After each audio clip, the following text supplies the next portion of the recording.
Welcome back to another episode where I include you into my thoughts of spirituality. Today, I'm going to be talking about the Big Bang Theory, and what we are doing in our lives on a spiritual matter, how science and spirituality can relate to each other. So, if we think about the Big Bang Theory, it's about something small that exploded and spread itself out throughout the universe, which in reality then created us, the planet that we live on, and everything that we see, hear, touch, smell. So, all living life forms.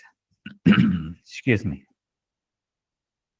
With that said, in spirituality, you hear things like break a stone or lift the stone, I am there. Break the wood, I am there. So when you start to relate these spiritual practices back, you start to realize, just like the Big Bang Theory, everything comes from the Big Bang Theory. Everything, then, we could say, comes from a God source.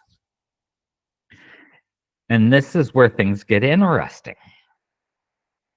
If you believe in some type of God or creator or spiritual being, then we can start to look at science in a very interesting way. So if the Bang Theory is correct and everything is pushing outwards, in other words, I could say that I'm running away from home. I'm separating. I'm pulling apart from the source, and I'm expanding outwards. Or in other words, I'm running away. So in my personal life, I could say I'm running away. Why would God, or why would I want to run away? Well, when we think about running away, then we're looking at things like, what do we do in our personal lives? Our parents raise us, they nurture us, they protect us, they try to give us some basic knowledge about life, hoping that we will advance a little bit further than they did. And then we get pushed out of the nest, kind of like a bird gets pushed out of the nest. So we fly on our own. We start taking control over our own lives. And in this essence, we are running away from our home, or we're moving away. We're venturing out. And when we think from a spiritual point, the benefit of running away or moving away becomes very interesting when we look at it. Let me change this going. And then I'll get back. So the way I like to explain it is, we get pushed out of the home, and now we're starting our journey. But each step, with every generation that gets pushed out of the nest or the home, we're learning something about life. We're exploring. We're learning new emotions, feelings, concepts to life. We're advancing. We're gaining knowledge as a human species. As the species is evolving, and if we're a part of God or spiritual source, that information then is being collected, connected back to that original source. Since we are a part of that source, kind of like the Big Bang Theory, it spreads out, it keeps moving forward, spreading further and further out. So if we keep doing this over generations, we're expanding in our knowledge, absorbing information, learning something. And this is where things become interesting.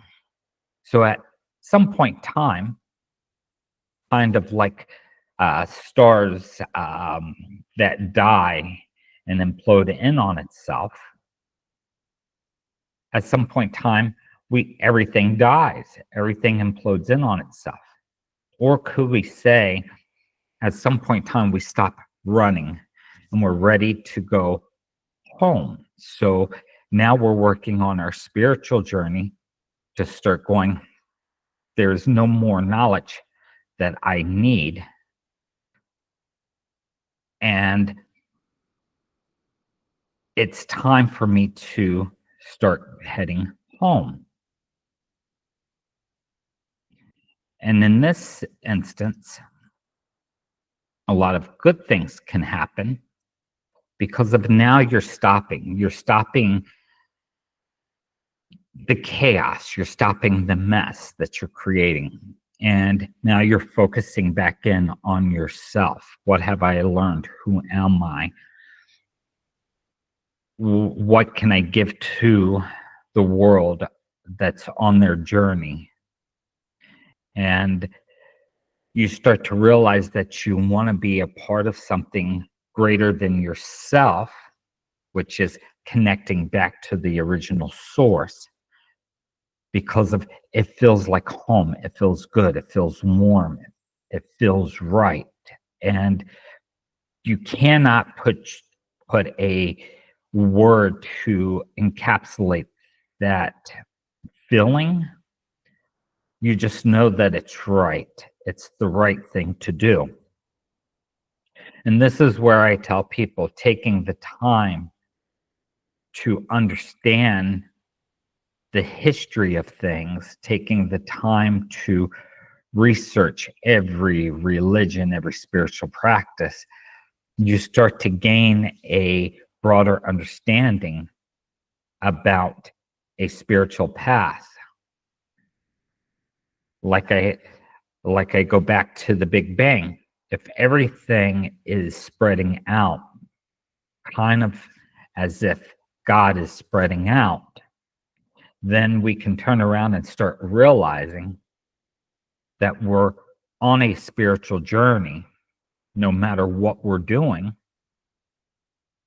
And we are the actors, we're a component of God. So that tells me that we're made up of good, bad, beautiful, ugly, loving, kindness. The list keeps going on. We're just not one thing. We're a multiple of things, and we're complex. We're not simple, but at the root of everything, the body is simple. It's designed to do certain tasks. And as long as we complete those certain tasks, everything else seems to work out just the way it needs to. With that said, working our way home, we start to learn how to be more kinder, more peaceful, trying to leave less markings in this world.